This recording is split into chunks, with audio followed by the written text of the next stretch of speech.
오늘 우리에게 주신 하나님의 말씀 마태복음 24장 10절에서 13절까지 말씀입니다. 우리 다 같이 한 목소리로 봉독하겠습니다. 또 많은 사람들이 믿음에서 떠나 서로 배반하고 서로 미워할 것이며 많은 거짓 예언자들이 일어나 많은 사람을 속일 것이다.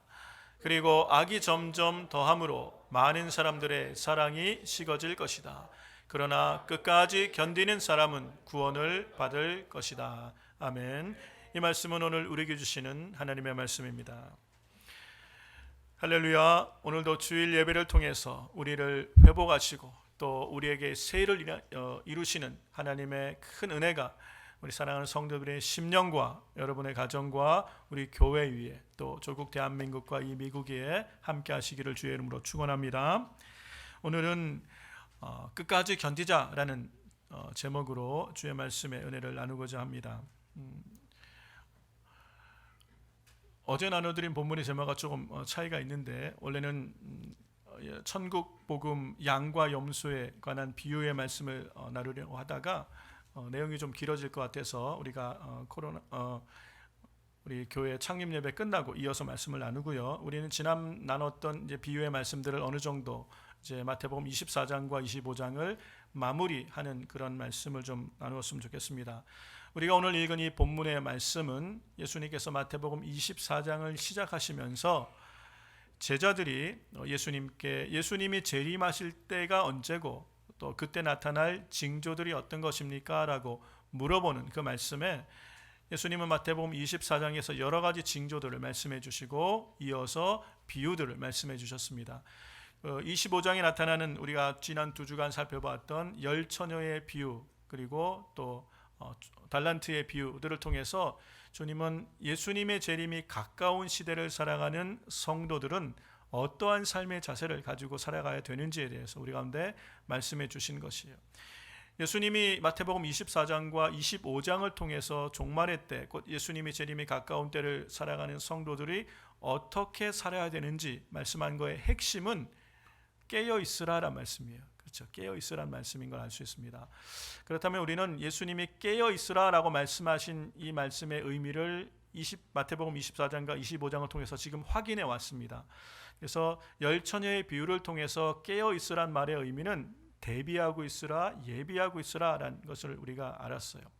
예수님의 재림, 곧 신랑이 오는 것이 우리가 예상하고 있는 시간보다 지체되는 것 같고 늦어진 것 같을 때 우리는 대비하고 있어야 된다는 거예요. 뭘 예비하고 있는 게 지혜로운 다섯 처녀예요? 여분의 기름을 예비하고 있으라고 말씀하셨죠. 그 여분의 기름이 믿음이에요, 여러분. 우리가 예수님의 재림이 가까울 때일수록 많은 사람들이 다 졸고 그리고 재림이 늦어지는 것 같아서 믿음을 잃어가는 시대에 믿음이 이루어져 버리면 안 돼. 믿음을 붙들고 있어야 될 것을 우리는 대비하고 예비하고 믿음을 잃지 않을 것을 주님 우리에게 당부하신 비유고요. 달란트의 비유를 통해서는 깨어 있는다는 것은 충성되는 것이다. 끝까지 주님 오실 날까지 주인이 맡기신 일에 충성된 자가 그 주인으로부터 주인의 즐거움에 참여하는 그 은혜가 있다는 것을 우리가 말씀하신 것이에요. 그리고 마태복음 24장과 25장을 통해서 깨어 있는다는 것의 세 번째의 특징이 끝까지 견디는 것, 인내하는 자가 구원을 얻을 것이다 라는 말씀인 것을 우리가 알 수 있습니다. 그래서 저는 그렇게 정리를 했어요. 깨어 있는 데는 세 가지가 필요하고 오늘 이 시대를 살아가는 성도님들이 왜 이 시대가 예수님의 재림이 가까운데 말세라고 얘기하느냐? 그것은 지난번에도 말씀드렸지만 우리는 그리스도인의 삶은 종말론적 삶이라고 말씀드렸습니다. 그것은 우주적 종말, 예수님의 재림과 함께 나타나는 종말을 대비하는 것도 종말의 삶이고 우리의 삶, 개인의 삶도 개인의 수명이 있잖아요. 그렇죠? 점점 우리는 예수님 앞에 설 날들이 가까워지고 있는 거예요.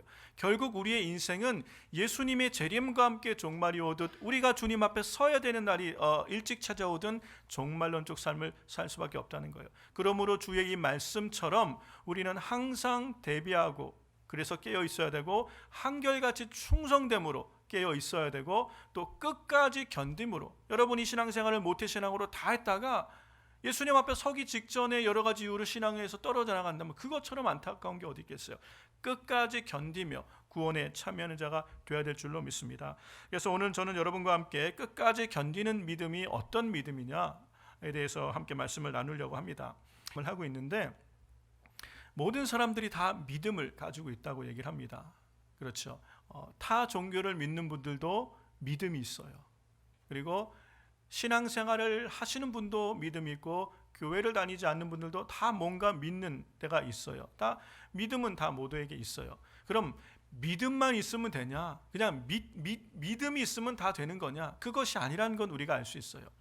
우리의 믿음에 대해서 우리의 믿음을 판단하시고 우리의 믿음을 저울에 달아보시고 우리의 믿음에 대해서 판결하시는 분은 주님이시라는 거예요. 그렇죠.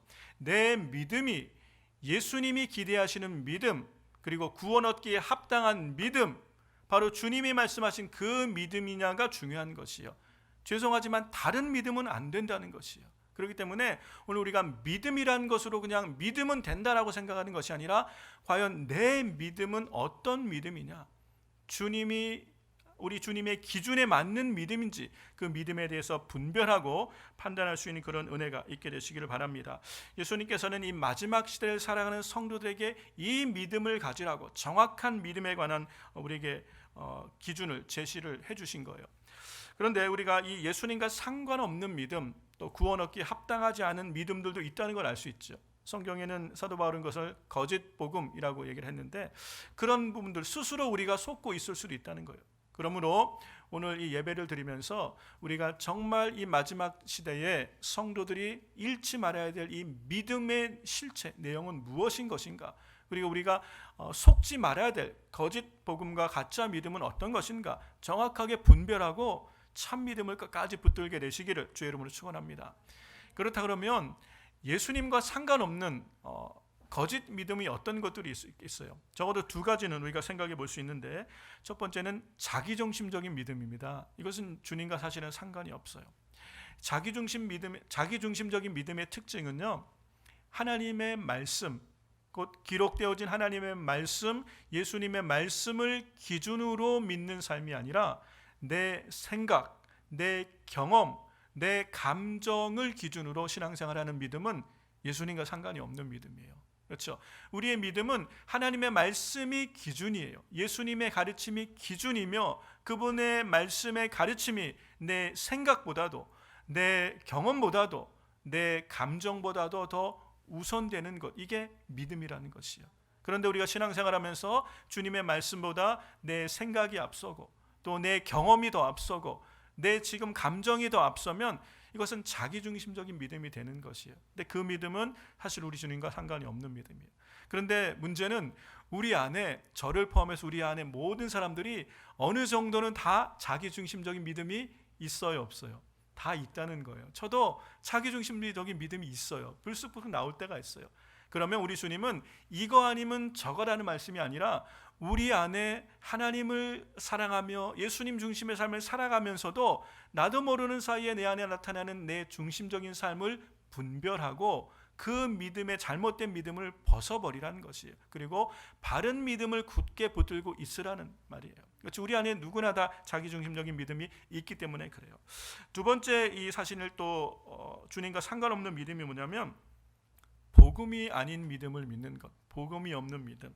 다른 말로 하면 더 좀 정확하게 말하면 십자가와 부활이 없는 믿음은 가짜 믿음이라는 것이에요. 이 십자가가 없는 믿음이라는 게 뭐냐면 회개 없는 믿음이라는 거예요. 회개. 신앙생활을 하는데 모태신앙일 수도 있어요. 신앙생활을 하는데 한 번도 내 생에 정말 십자가 앞에서 진심으로 회개 본 적이 없이 교회를 왔다 갔다 했다면, 회개 없이 신앙생활하는 믿음이 이게 사실은 십자가 없는 믿음이고 복음이 아닌 믿음을 믿는 것이에요. 십자가 없는 믿음, 이 회개 없는 믿음이 왜 심각하냐면 회개 없이는 성령을 우리가 받을 수 없습니다. 우리가 진심으로 회개하며 예수님을 내 삶의 주님으로 영접할 때 주님은 선물로 우리 안에 성령으로 우리와 함께 하시며 인치시는 거예요. 너는 내 것이다. 이 인을 성령님이 함께 하심으로 우리 안에 확증하여 주시는 거예요. 그런데 회개하고 성령을 받으라라고 복음서는 얘기하는데 회개가 없으니까 성령을 받기 참 어려운 거예요. 그래서 성령을 받지 못하면 나타나는 특징이 뭐냐면요, 심판과 부활을 믿지 않습니다. 그러니까 천국을 믿지 않는 거예요. 교회를 다니고 신앙생활하면서도 예수님의 다시 오심, 재림에 대한 기대가 없어요. 믿지 않아요. 뭐 그렇다는데 잘 모르겠고, 지금 내 코앞에 일도 석잔 심각하고 힘든데 뭐 그냥 먼 훗날 일 언제 뭐 별로 관심이 없어요. 예수님의 재림도 관심 없고 또 심판이 있을 거라는 거, 아이고 뭐 그냥 어쨌든 짧고 굵게 살면 되지. 그게 아니란 얘기예요. 여러분, 우리는 십자가와 부활과 예수님의 승천과 재림과 다시 오신 심판과 하나님 나라는 함께 가는 복음인 것이에요. 내가 믿고 싶은 거는 믿고, 십자가와 부활을 믿으면 구원받으니까 그건 믿고, 그러면 재림과 승천은 이게 좀 부담되니까 안 믿고, 그게 아니라는 것이에요. 복음은 함께 가는 것입니다. 그러므로 십자가 없는 복음은 결국은 부활과 재림과 심판과 천국이 없는 믿음이 될 수밖에 없다는 것이.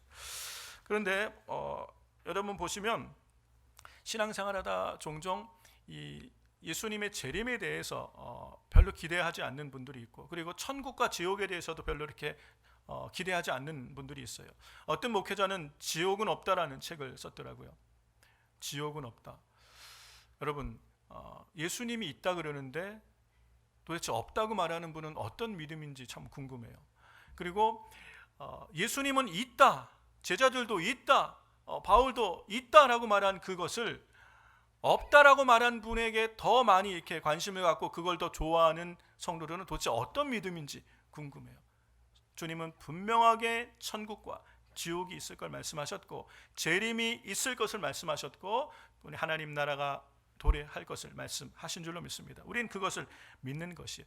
그것이 없는 믿음은 사실은 예수님과 관계 없는 것이. 우리가 철로 역정을 통해서도 알지만, 예수님 앞에 딱 섰을 때에 우리가 인생의 길을 다 마치고 믿음의 길을 간 후에 천국 앞에 딱 섰을 때 어떤 분들은 내가 도무지 너를 알지 못하노니 불법을 행하는 자들아 내게서 떠나가라, 이 말을 들으면 이것처럼 낭패가 어디 있겠어요. 나는 정말 믿음의 길을 간 줄 알고 왔는데 천국 문에서 나를 모르신다 그러면 안 되잖아요. 그러니까 우리는 분명히 주님의 기준에 합당한 믿음을 가지고 있는지, 그리고 그 믿음의 길을 가고 있는지를 이제는 점검해야 되는 때가 되었다는 것이에요. 그래서 우리가 오늘 분명히 기억해야 될 것을, 내가 가지고 있는 믿음에 대하여 판단하시는 분은 주님이시라는 거예요. 내가 목소리가 커서, 내가 논리가 정연해서 사람들과 속에서 내 말을 관철시킬 수 있다고 해서 그 믿음이 나의 구원을 보장하는 게 아니란 말씀입니다. 우리 주님의 기준에 합당한 믿음만이 구원 얻기에 합당한 믿음인 줄로 믿습니다. 그래서 오늘 우리는 주께서 마지막 시대를 살아가는 성도들에게 끝까지 견디는 자가 구원을 얻을 것이다 라고 말씀했는 이 말은 도대체 무슨 의미를 가지고 있는 것인가에 대해서 여러분과 좀 같이 생각을 나누기를 원합니다. 이 말씀, 끝까지 견디는 자는 구원을 얻을 것이다 라는 말씀이 우리가 믿음으로 구원 얻는다는 이심층이와 좀 이렇게 뭐가 다른가 라고 생각할 수 있죠. 그런 의미가 아니라 왜 이 말씀이 나왔는지를 좀 생각을 해봐야 돼요. 마태복음 24장을 시작하면서 예수님께서 재림의 징조와 재림의 때를 물어보는 제자들에게 예수님의 재림에 가까울 때 나타날 징조들을 말씀하셨죠. 처처의 기근과 환란이 있을 것이고 많은 사람들이 시험에 들 것이 있을 것이다 라고 말씀하시면서 그 끝으로 그러나 끝까지 견디는 자는 구원을 얻을 것이다 라고 말씀하신 거예요. 그러니까 끝까지 견디는 자라는, 끝까지 견디는 믿음이라는 것이 어떤 의미냐면 환란을 통과하는 믿음이라는 걸 알 수 있어요. 끝까지 견디는 자가 구원을 얻을 것이다 라고 우리에게 당부하신 것 속에는 너희가 이 환난과 시험을 통과해라 라고 주님의 당부가 담겨 있는 것을 알 수 있다는 얘기예요. 그 말씀을 우리가 읽은 오늘 본문에도 그 말씀을 하고 있죠. 그래서 우리는요 반드시 기억하셔야 됩니다.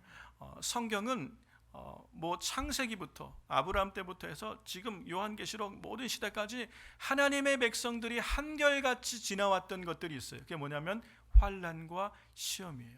환난과 시험.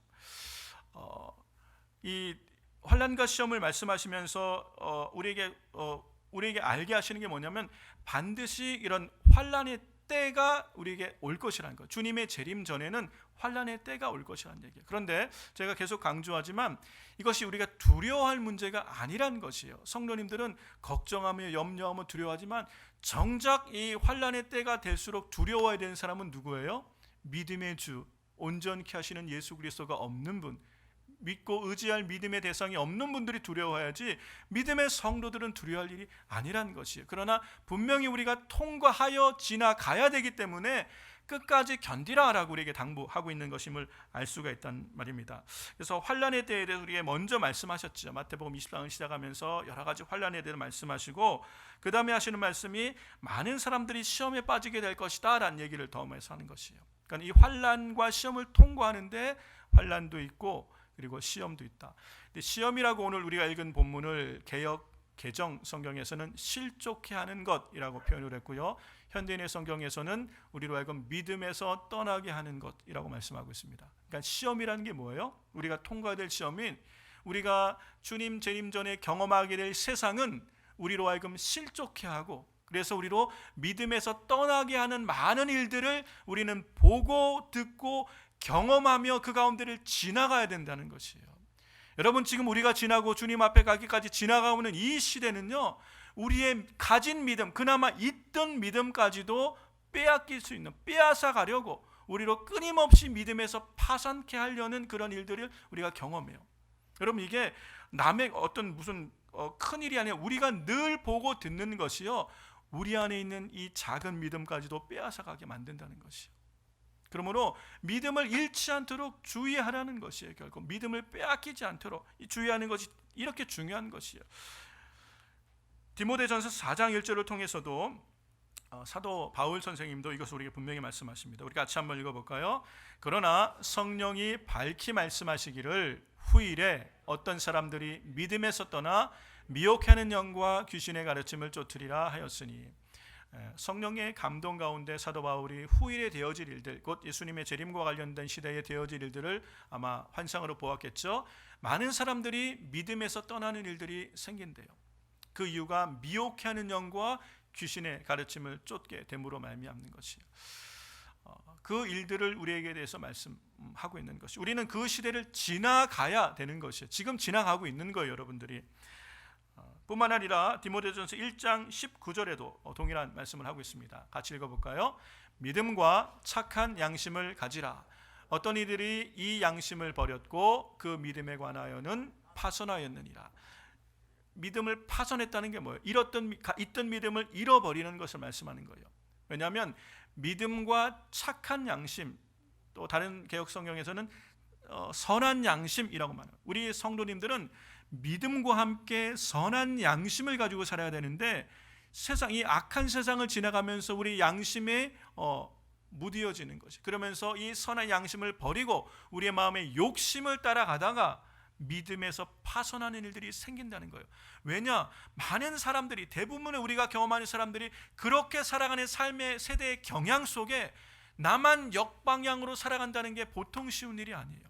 믿음의 결단이 없고 믿음의 기준이 없으면 이 선한 양심을 지키며 살아가는 참 믿음을 갖는 게 쉽지 않기 때문에 결국은 세상에 가는 큰 길, 모든 사람들이 가는 길에 따라가다가 믿음과 착한 양심을 잃어버리고 믿음에 관하여 파손하는 일들을 우리는 경험할 수도 있다는 것이에요. 이게 먼 미래의 일이 아니라 지금 우리는 그 일들을 경험하고 있는 것이요, 그렇게 환난의 때를 지나가고 있는 것이요. 환난이라고 해서 마치 예수님 당시에 초대교회 성도님들이 로마유에서 사자밥이 되고 그런 것만 환난이 아닙니다. 우리로 믿음을 포기하게 하는 모든 상황이 우리에게는 환난이 되는 것이에요. 그런데 여러분, 우리는 지금 세상을 살아가면서 우리가 마주하며 듣고 보고 경험하는 가치관이나 삶의 방식이 우리로 하여금 믿음으로 산다는 것이 참 힘겹게 느껴지게 만드는 삶이라는 것을 기억하셔야 된다는 거예요. 그러나 이것을 통과해야 된다는 걸 말씀하는 거예요. 그래서 끝까지 견디는 자는 구원을 얻을 것이다 라고 말씀을 하고 계신 거예요. 그러면 이런 질문을 해볼 수 있습니다. 우리 주님은 그냥 우리를 잘 보호하셨다가, 우리가 예수님 믿는데 잘 보호하셨다가 주님 오시면 그냥 싹 데려가시면 좋지, 왜 굳이 환난을 지나가게 하고 시험을 통과하게 하시나? 이것이 창세기부터 그랬어요. 아브라함도 환난과 시험 없이 그냥 믿음의 조상 삼으시면 좋은데 다 환난과 시험을 통과하게 하시고, 믿음의 조상들이 다 환난과 시험을 통과하게 하시고, 이스라엘 백성은 그냥 가나안 땅으로 탁 데려가시면 좋은데 광야를 40년이나 지나게 하시고, 다윗을 그 모든 환난을 지나게 하시고, 하나님이 왜 이렇게 환난과 시험을 지나가게 하시나? 욥은 왜 그렇게 동방의 의인인 사람에게 굳이 그런 환난과 시험이 필요했던 것인가? 오늘 우리 믿음의 성도님들, 예수 믿었는데 이제는 좀 시온의 대로 가게 하시지 왜 환난과 시험을 또 통과하게 하시나? 여러분, 왜 주님은 우리에게 환난과 시험을 통과하게 하시죠? 오늘 여러분 확실히 알 수 있습니다. 오늘 우리 골든벨 하잖아요. 골든벨 성경 퀴즈 대회를 하는데, 여러분 2달 동안 모든 분에게 똑같이 기회를 드렸어요. 예상 문제도 드리고. 근데 오늘 막상 이제 시험을 보면 뭐가 드러나요? 실력이 드러나는 거예요. 2달간 열심히 깨어서 준비하면서, 그래도 교회에서 성경 골든벨 하자니까 이 코로나 기간에 집에만 있는데 그냥 딴 거 하지 않고 말씀 열심히 읽고 묵상하고 성경 열심히 본 분들은 시험을 보면 드러나요. 실력이 드러나는 거예요. 근데 똑같이 시간을 줬지만 이거는 나와 상관없어, 나는 다른 것이 더 좋아, 그러고 덮어두고 있다가 할 수 없이 오늘 다시 앉았다가 시험을 봤는데 그럼 어떻게 다 드러나는 거예요. 그렇죠? 시험이라는 것, 환난과 시험은 성도들의 영적 실력을 드러나게 하는 거예요. 더 구체적으로는 예수님이 이 24장과 25장을 지나가면서 또 얘기하신, 오늘 사실은 말씀 나누려고 했던 양과 염소의 비유를 통해서 우리에게 진짜와 가짜를 구별하시는 것이 시험이에요.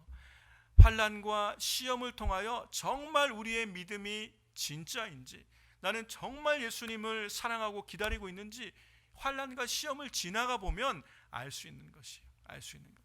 춘향이의 사랑이 진짜 사랑인지는 옥에 갇혀 보니까 알잖아요. 시험과 환난을 통해서 야, 진짜 이도령을 사랑하고 기다리고 있구나 알 수 있는 것처럼, 우리는 환난을 지나가면서 우리의 믿음이 진짜인지, 우리의 사랑이 정말 예수님을 기다리고 사모하고 있는지를 알 수 있다는 것이. 그래서 주님은 환난을 지나가게 하며 시험을 통과하게 하여서 하나님은 양과 염소를 구별하시는 것이, 하나님 나라의 그 주인의 즐거움에 참여할 자를 구별해 내시는 줄로 믿습니다. 또 한 가지 이 시험을 주신 이유가 뭐냐면요, 상을 주시기 위해서요. 시험의 결국은 상이잖아요. 골든벨을 울리면 상이 있어요. 1등도 있고요, 2등도 있고요, 단체상도 있어요. 상이 있는 거예요. 예수님은 요한계시록에서 분명히 말씀하십니다. 요한계시록 22장 2절에 내가 22장 12절에 보라 내가 속히 오리니 내가 너에게 줄 상이 있다라고 말씀하셨어요. 주님은 속히 오셔서 우리에게 상 주실 것이 있다라고 말씀하셨어요. 그리고 사도 바울도 내가 선한 싸움을 다 싸우고 믿음을 지켰노니 이제 이후로 내가 받을 면류관, 상이 있다는 거예요. 상 받기를 사모하고 있는 거예요.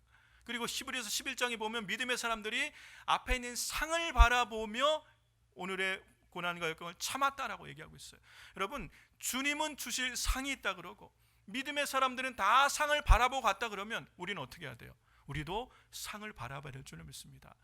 어떤 분은 유치하게 무슨 천국을 상 받으려고 천국 갑니까? 신앙생활 합니까? 저는 상 받으려고 신앙생활 합니다. 저는 주님께 상 받고 싶어요.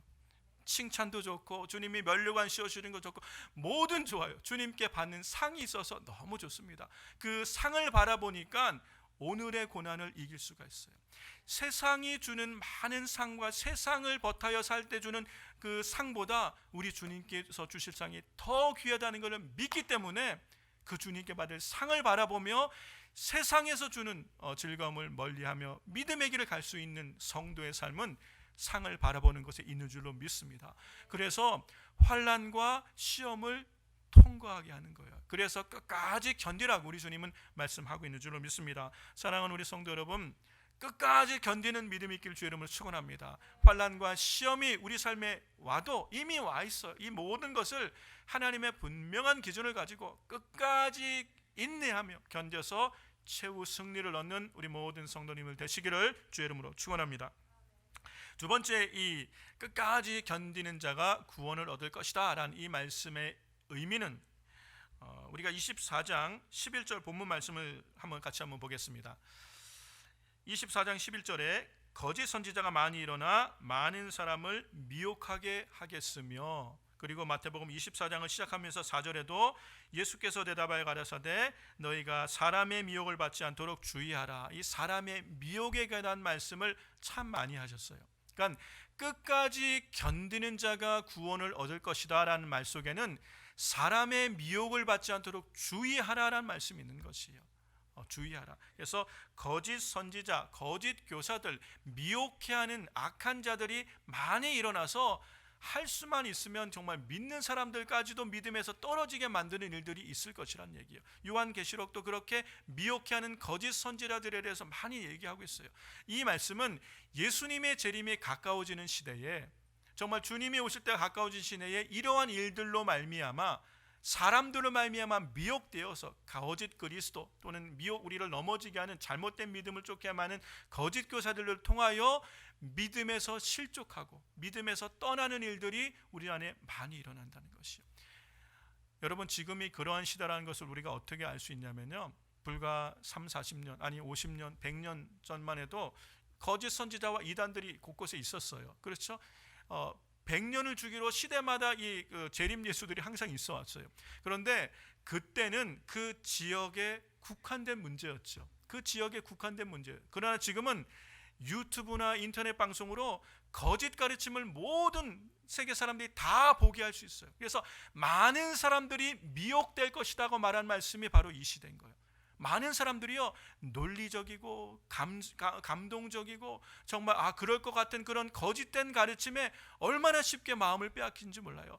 하나님의 말씀에 기준이 없고 성경 예수님의 재림에 대한 확실한 그 기준이 없으면 많은 분들이 그런가? 그럴 수도 있을까? 라고 생각하여 성경은 보지 않고 그 이상한 동영상들 보면서 마음 빼앗겨서 그렇대더라, 야, 얘 그렇대, 마지막 때 이럴 거래, 그러고 신앙생활하는 분들이 많은지 몰라요. 왜 성경은 안 보고 주님이 우리에게 내가 미리 너희에게 말한다라고 말씀하시면 가르쳐주신 말씀을 안 보고 유튜브 동영상 보고 신앙의 근거를 거기다가 다 두고 신앙생활하는 분들이 왜 그런지 모르겠어요. 그러면 그분이 잘못되면 다 잘못되는 거잖아요. 사람의 미혹을 받지 않도록 주의하라고 말씀하셨어요. 여러분, 하나님의 말씀의 기준이 여러분의 기준 되길 주의 이름으로 축원합니다. 아무리 논리적이고 아무리 설득력 있는 게 중요한 것이 아니라, 아무리 시대에 맞는 모든 사람에게 공감 얻는 그런 말을 하는 게 중요한 게 아니라 하나님의 말씀의 기준대로 가는 게 믿음의 삶의 근거가 되야 될 줄로 믿습니다. 그래서 사람의 미혹을 받지 않도록 주의하라는 말씀을 많이 하셨는데, 이 사도 베드로 역시 이 말세를 얘기하면서 그런 얘기를 했습니다. 베드로후서 3장 17절 말씀을 우리 현대인의 성경으로 같이 한번 읽어보겠습니다. 사랑하는 여러분, 그러므로 여러분은 이것을 알고 늘 조심하여 악한 사람들의 꾀임에 빠지지 않도록 믿음을 굳게 지키십시오. 네, 우리의 믿음을 굳게 지킬 것을, 미혹되지 않고 믿음을 굳게 지키라 말씀하셨는데, 그렇다면 오늘 우리가 이 시대를 살아가면서 우리 가까이서 우리가 흔히 경험할 수 있는 미혹해하는 그런 일들이 어떤 것들인가, 도대체 어떤 일들이 우리로 하여금 사람의 미혹에 빠지게 하는 가르침들인가, 우리가 분별할 수 있어야 돼요. 알아야 분별하고 참 믿음을 우리가 붙들 수 있는 것이요. 이 대표적인 두 가지만 간단하게 말씀을 드리면, 이 거짓 선지자, 이 시대에 나타나는 거짓 선지자와 거짓 교사와 미혹해하는 자들이 어떻게 성도를 미혹하냐는 것이에요. 그 첫 번째가 복음의 본질이 아닌 비본질적인 것에 집착하게 하는 것이에요. 처음에는 중요한 건 복음이 있고 본질이 있고 십자가와 복음이 있고 그 옆에 이것도 있어야 돼라고 하나 탁 붙은 것인데, 나중에 시간이 지나다 보면 본질보다 이것을 더 중요하게 생각해서 본질에서 벗어난 본질 아닌 것에 집착하게 만드는 가르침들이 있다는 것이에요. 이것이 예수님 당시, 곧 이 초대교회 당시도 이런 일이 있었는데, 할례를 받아야 구원을 받는다는 것이에요. 예수님을 믿고 또 할례도 받아야 구원을 받는다는 가르침. 사도 바울은 분명하게 이것을 얘기했죠. 할례와 구원은 상관이 없는 것이, 오직 예수 믿는 믿음으로 구원받는 것인데, 유대 율법주의자들이 여기다 할례를 하나 탁 더 얹었어요. 시간이 지나면 어떻게 돼요? 복음은 뭐 당연한가 하고 그냥 뒤로 가고, 할례 받았냐 안 받았냐 물어보는 거예요. 할례 받았으면 구원받은 사람, 할례 안 받았으면 구원에 없는 사람, 이렇게 가게 되는 거예요. 이런 가르침들이 이 시대도 있다는 것이요. 할례만이 아니라 다른 복음도 좋고 이것도 같이 해야 됩니다. 이것이 어떤 특별한 경험일 수도 있고요, 특별한 지식일 수도 있고요, 특별한 어떤 종교 의식일 수 있습니다. 복음과 예수 그리스도 아닌 다른 뭔가를 더 붙여서, 그리고 나중에 하면 그것이 더 중요한 것처럼 만들어지는 그런 것들, 복음이 아닌, 이것이 행위 구원이 될 수도 있죠. 그런 복음이 아닌 것에 우리의 마음을 빼앗기게 하는 가르침을 분별할 수 있어야 돼요. 오직 주 예수 그리스도의 십자가와 부활, 이것 아는 것 외에는 다른 모든 것을 배설물로 여긴다는 사도의 고백처럼 우리의 구원은 오직 십자가와 부활에 있는 것을 꼭 기억하시기 바랍니다. 그리고 이 복음이 아닌, 이 미혹해 하는 일들이 어떤 거냐면, 이 복음의 본질이 아닌 다른 것에 마음을 빼앗기게 하는 것들이 십자가 없는 복음을 가리키는 거예요. 십자가 없는 복음. 신앙생활하고 교회에서 말씀을 가르치는데 십자가가 없어요. 회개가 없어요. 그리고 부활과 심판과 재림에 대한 말씀이 없이 이 세상에서 잘되고 성공하는 것, 여러분 주일 설교 강단이 성공 강의 세미나가 되어서는 안 된다는 것, 건강 세미나가 되어서도 안 된다는 것. 우리가 건강도 중요하고 이 땅에서 성공적인 삶을 사는 것도 중요하지만 그것은 본질은 아니라는 거예요.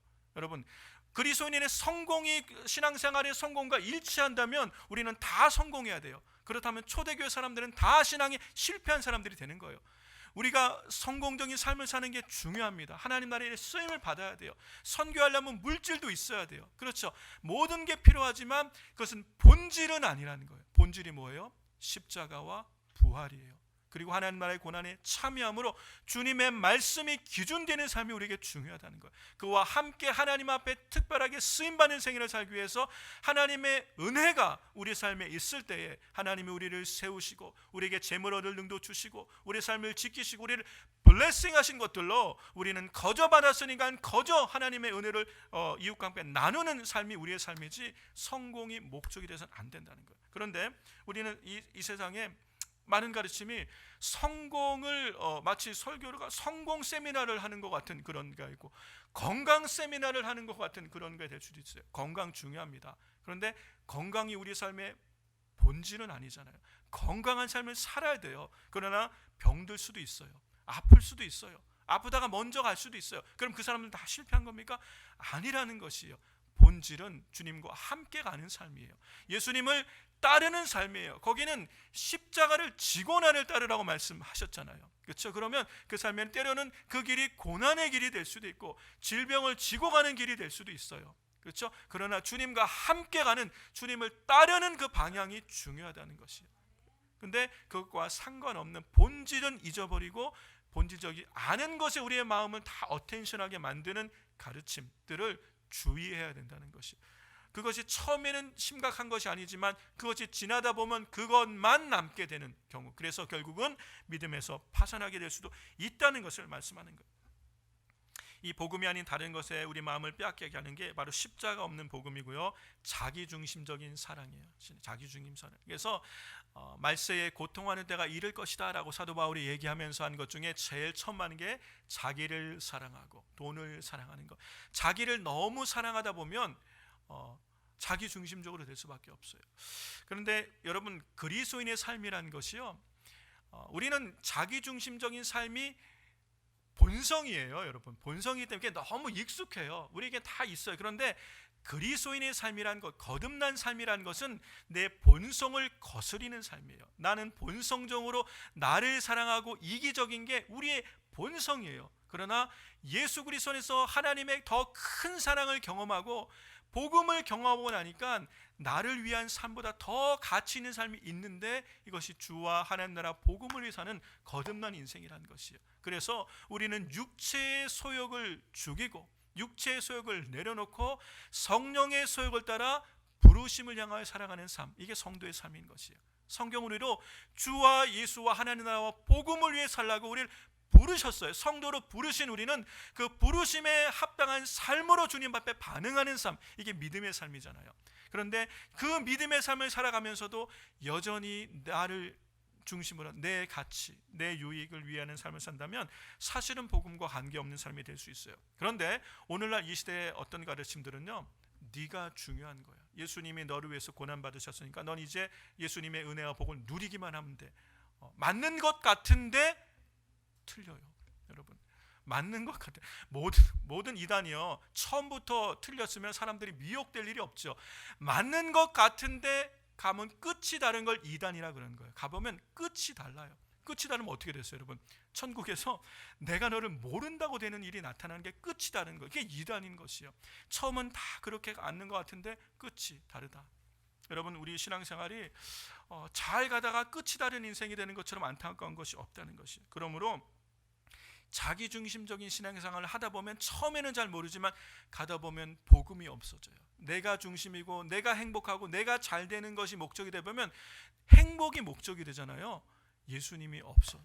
예수님이 사라져버려요. 예수님이 목적이 될 때 행복도 함께 오는 거예요. 여러분, 우리가 평안하기를 원하잖아요. 평안을 쫓아가서는 평안이 없어요.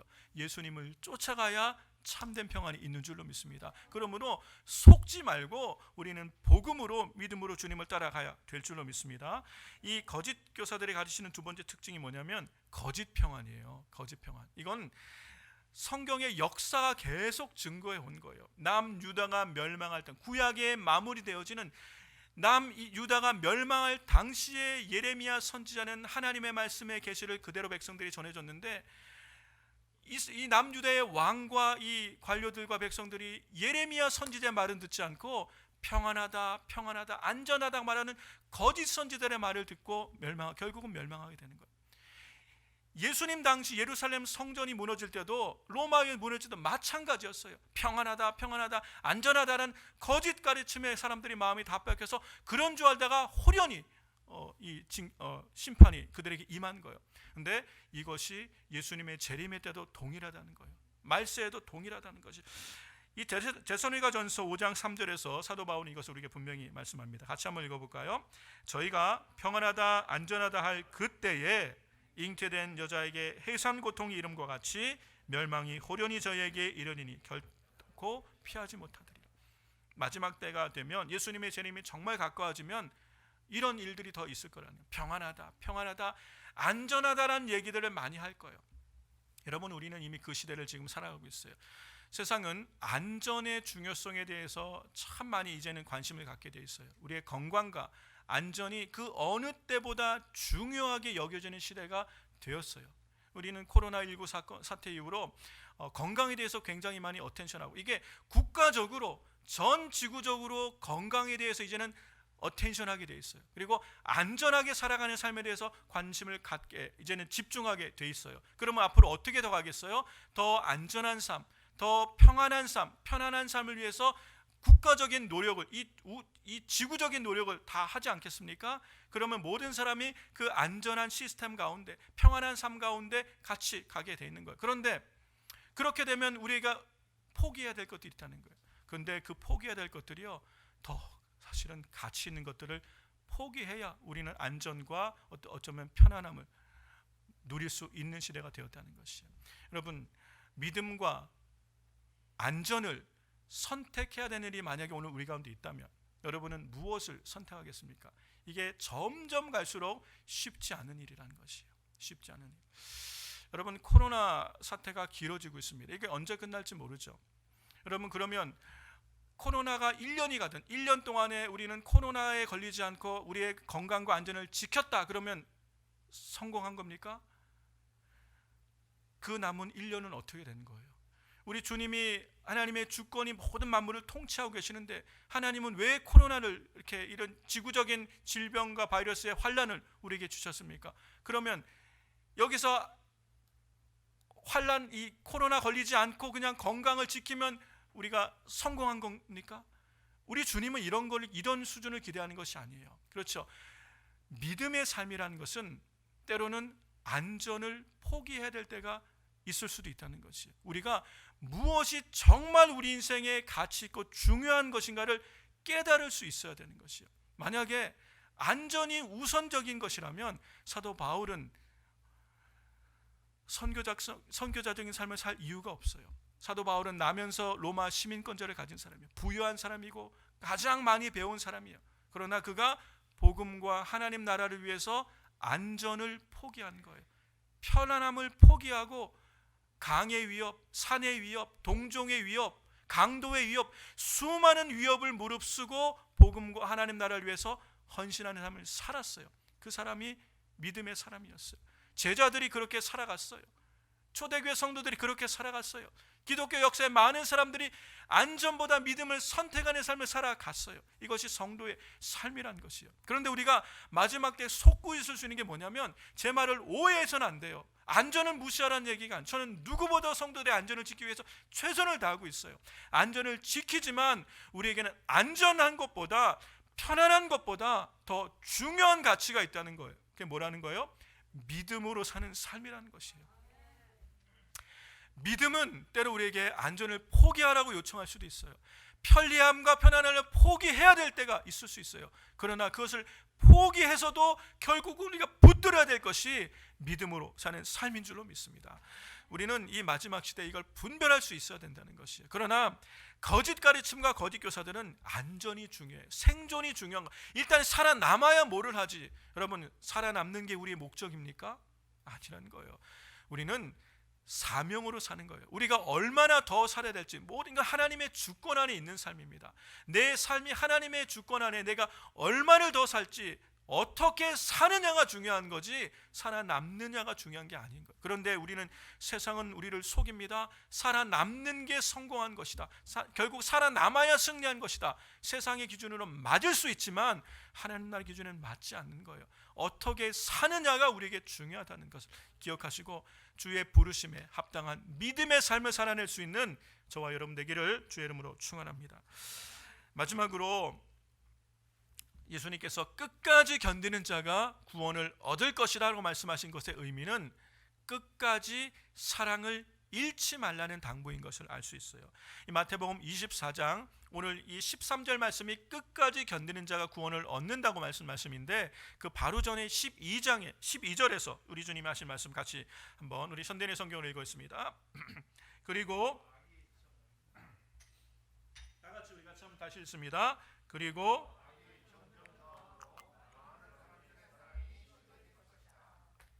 그리고 이어서 하시는 13절 말씀이 끝까지 견디는 자가 구원을 얻을 것이다 라고 말씀하셨어요. 이 끝까지 견디는 자가 구원을 얻을 것이라고 말씀하시기 전에 하신 말씀이 악이 점점, 곧 개역 한글에서는 불법이 점점 성행할 것이다. 악이 점점 더함으로 많은 사람들의 사랑이 식어질 것이라는 얘기예요. 여러분, 불법이 관영하고 죄의 강도와 농도가 더 짙어지고 깊어졌어요. 이제 웬만한 불의와 불법과 죄에 대해서는 별로 이렇게 뉴스도 안 나와요. 이런, 그렇죠? 정말 악이 정말 강도가 너무너무 세졌어요. 예전만 해더라도 정말 우리가 끔찍하게 여겼을 일들이 우리는 지금은 일상같이 생각하며 살아갈 수도 있는 시대가 되었어요. 뭐 말할 것이 많지만 그냥 쉽게 얘기하면, 우리가 여러분이 젊었을 때, 청년 대학생일 때, 우리가 청년 대학생일 때 우리는 부모님께로부터 혼전 순교를 중요하게 여기며 자랐어요. 그래서 결혼하기 전까지 순교를 지켜야 돼. 순결한 삶을 이렇게 얘기를 듣고 살았어요. 근데 요즘 얘기를 들어보니까 요즘은 그냥 애만 안 데리고 와도 괜찮겠어요? 뭐 그렇게 얘기한대요. 그냥 우리 아들이 그냥 결혼하기 전에 애만 안 데리고 와도 괜찮겠어요라. 그 얘기를 들은 게 불과 몇 년 전이에요. 근데 요즘은 뭐라고 얘기하는 줄 아세요? 우리 아들이 그냥 여자만 데리고 오면 좋겠어요라고 그러는데요. 남자를 데려올 수도 있으니까 여자만 데려와도 좋겠. 이게 우리의 삶의 실상이 되어버린 거예요. 여러분, 이 농담이 아니라 이제는 실제가 되어진 삶이에요. 불과 한 30년, 40년, 여러분 우리가 어려움을 자랄 때 동성애란 잘 별로 대수롭지 않게, 왜요? 우리 안에 일상이 아니니까. 그렇죠? 그랬던 문제가 지금은 동성애 잘못 얘기하면 아주 낭패를 받아요. 사회에서 매장될 수 있는 그런 시대가 되었어요. 사회적 분위기와 이 사회적 경향이 그런 시대 가운데를 지나가고 있으면서 여러분, 믿음을 지키며 믿음으로 산다는 것 쉽지가 않습니다. 이렇게 세상이 점점 악이 성행하고 불법이 더 성행하며 악의 농도가 짙어지면 나타나는 특징이 뭐냐면요, 우리 안에 사람을 향한 기대가 사라져요. 사랑이 식어지는 거예요. 그리고 가치가 바뀌어요. 사람을 사랑하고 아끼는 것보다 사람이 아닌 다른 것, 내 필요가 더 크게 느껴져요. 그러니까 내 목적과 필요를 위해서 사람이 아무것도 아닌 것, 사람의 존엄성이 없어지게 되는 거예요. 사랑이 식어지는 거예요. 내 목적을 위해서 사람의 생명이 아무것도 아닌 것이 되는 거예요. 여러분, 그럴 때를 우리가 지나가고 있는 거예요. 지나가고 있습니다. 여러분, 사랑, 요즘 시대에 춘향전을 누가 출판했다면 그거는 팔리지도 않는 책이 됐을 거예요. 무슨 사랑을 위해서 옥살이를 하고. 여러분, 그러나 분명한 가치를 우리 주님이 말씀하신 것이에요. 여러분, 마지막 때에 이 끝까지 견디는 자가 구원을 얻을 것이다 라는 말은 속에는 끝까지 사랑하라고 말씀하신 거예요. 우리 그리스도인에게 가장 중요한 가치가 뭐예요? 사랑이에요. 그래서 성경은 하나님은 사랑이시다 라고 말씀하는 거예요. 십자가는 사랑이다 라고 말하는 거예요. 여러분, 사랑이 모든 것이라고 우리에게 말씀하시는 거예요. 우리는 사랑을 잃어버리면 전부를 잃어버린 거예요. 그게 그리스도인이에요. 이게 우리에겐 최고의 가치인데 우리는 이것이 점점 식어지면서 사랑이 아무것도 아닌 것처럼 여겨지는 시대를 살아가게 된다는 것이에요. 그럴 때 견디라는 거예요. 포기하지 말고 끝까지 사랑을 붙들라는 것이에요. 끝까지 사랑을 붙드는 것. 여러분, 사랑하는 게 점점 힘들죠? 쉽습니까? 사랑하는 게 점점 힘들어요. 나를 사랑하는 것도 힘들고 그냥 때로는 다 포기하고 싶고, 그리고 내 옆에 있는 이웃을 사랑하는 건 너무너무 힘들어요. 근데 먼 나라에 있는 사람을 사랑한다는 거 미션 임파서블, 불가능한 일이에요. 그런데 우리 주님은 사랑하라고 말씀하시는 거예요. 끝까지 사랑하라는 거예요. 사랑하라는 거. 사랑하는 성도 여러분, 끝까지 사랑하는 우리가 되길 주 여러분 축원합니다. 사랑을 포기해서는 안 돼요. 사랑의 가치를 포기해서는 안 된다는 것이에요. 우리 주님이 재림이 가까운 이때에 종말론적인 삶을 산다는 것은 사랑하며 사는 사람이에요. 그래서 예수님은 우리에게, 제자들에게 마지막으로 당부하시면서 내가 새 계명을 너희에게 주노니 서로 사랑하라. 내가 너희를 사랑한 것 같이 너희도 서로 사랑하라. 너희가 서로 사랑하면 이로써 너희가 내 제자인 줄 알리라. 이거는 시험에 안 나옵니다. 서로 사랑하라는 말씀, 당부하신, 이게 주님의 당부예요. 우리 사랑하는 순전교회 성도 여러분, 끝까지 사랑을 포기하지 말고 사랑을 잃지 않고 더욱 열심으로 사랑하며 섬기는 우리 모두가 되기를 주의 이름으로 축원합니다. 우리는 이 사랑이 식어가는 시대에 어떻게 사랑할 수 있겠어요? 사랑은 하나님 사랑, 성경은 하나님 사랑과 이웃 사랑이 율법의 모든 것이라고, 주님의 가르침의 모든 것이라고 말씀했는데, 여러분은 보이지 않는 하나님을 어떻게 사랑하십니까? 보이지 않는 하나님을 우리가 사랑할 수 있는 방법이 예배라는 것이에요. 우리는 예배를 통하여 보이지 않는 하나님을 사랑하는 것을 우리는 보이는 구체적인 모습으로 드러낼 수 있는 거예요. 이게 예배예요. 여러분, 우리 가까운 이웃을 어떻게 사랑할 수 있습니까? 섬김과 나눔과 구제예요. 그리고 복음을 전해주는 것이에요. 여러분, 사랑하는 자에게 가장 좋은 것을 주겠죠. 악한 아버지도 그 자식에게는 좋은 것을 줄 줄 알거든. 여러분, 누구나 사랑하면 제일 좋은 거를 주고 싶으죠. 여러분, 누구를 제일 사랑하세요? 자녀들 사랑하시잖아요. 근데 왜 자녀들에게 제일 좋은 것 안 주시고 두 번째 좋은 것 주고 계세요? 자녀들에게 재산도 물려주고 기업도 물려주고 많은 거 줄 것은 많고 그 뒷바라지 하느라고 좋은 학교도 보내고 싶고 좋은 자리 보내려고 그렇게 뒷바라지하고 열심히 하면서 왜 제일 좋은 것은 안 주세요? 왜 복음은 안 전해주세요? 목사님이 잘 모르시나 본데요, 애들 말 안 들어요. 도무지 말을 안 들어요. 목사님, 여러분, 말 안 들으면 그럼 포기할 것입니까? 어떻게든 여러분이 금식하든 기도하든 어떻게든 그 아이들이 복음 안에 서기를, 예수님 안에 서기를, 그 인생이 예수님 안에 세워진 인생이 되기를 책임지라고 여러분에게 맡긴 것이 자녀잖아요. 여러분이 맡기셨잖아요. 근데 왜 제일 좋은 건 안 주고 두 번째, 세 번째 것 주면서 다 여러분의 일을 다 했다고 생각하십니까? 끝까지 자녀들에게 복음을 전해야 돼요. 그들을 믿음 안에, 예수님 안에 세워진 인생이 되게끔 할 책임을 우리에게 맡기신 게 부모예요. 그러면 기도하셔야 될 줄로 믿습니다. 자녀 좋은 대학 들어가고 좋은 직장 가진 것을 위해서 우리가 얼마나 기도합니까? 그런데 정말 내 자녀가 거듭난 믿음의 삶을 살기를 얼만큼 더 기도해야 되겠어요? 기도하는 여러분 되시기 바랍니다. 사랑하면 좋은 것을 주고 싶은 거예요. 끝까지 사랑을 붙들고 승리한 우리 모두가 되길 주의 이름으로 축원합니다. 말씀을 마무리합니다. 여러분, 우리 고린도후서 13장 5절 말씀을 같이 한 구절 읽겠습니다. 고린도후서 13장 5절 말씀 다 같이 읽습니다. 너희가 믿음에 있는가 너희 자신을 시험하고 너희 자신을 확증하라. 예수 그리스도께서 너희 안에 계신 줄을 너희가 스스로 알지 못하느냐? 그렇지 않으면 너희가 버리운 자니라. 여러분이 믿음에 있는가 우리는 스스로 시험하여 보고 너희 자신을 확증하셔야 되는 거예요. Examine yourself. 우리는 스스로 확인해 봐야 돼요. 시험해 봐야 돼요. 여러분 스스로 속을 수 있어요. 나는 믿음이 있다라고 생각하는데 나중에 하여튼 믿음이 없으면 얼마나 비참한 거예요. 스스로 확인해 볼 수 있기를 바랍니다. 그리고 자신을 확증한 확실한 믿음 가운데 살아가라고 말씀하신 거예요. 그러면 내 믿음이 구원을 말하는 확실한 믿음인지 우리는 어떻게 알 수 있어요? 우리 주님은 열매로 그들을 알 수 있다라고 말씀하셨어요. 열매로. 사랑하는 성도 여러분, 우리의 행위가 우리의 순종하는 행위들이 구원의 근거는 될 수 없습니다. 우리가 아무리 순종하고 선한 일을 하고 착하고 살아도 그것 때문에 우리가 구원받는 건 아니에요. 그러나 우리의 행위와 순종은 구원의 증거는 될 수 있어요. 구원받은 하나님의 백성한테 하나는 열매가 우리가 어디에게 속했는지 누구에게 속했는지를 드러내는 열매가 된다는 것이에요. 우리는 열매로 우리를 증명해야 돼요. 이 얘기는 우리가 말과 혀로 우리의 믿음과 사랑을 증명하는 것이 아니라 우리의 삶으로 우리가 예수님께 속했음을 증명하는 삶을 살아야 된다는 것입니다. 사랑하는 성도 여러분, 이 마지막 때에 많은 사람들이 믿음의 도전과 미혹을 받는 이 시대에 정말 우리는 참 믿음 안에 있는가 스스로 시험하고 확증하여서 참 복음 안에 참 믿음 안에서 끝까지 승리하는 믿음의 삶을 사시는 성도 여러분 되시기를 바랍니다.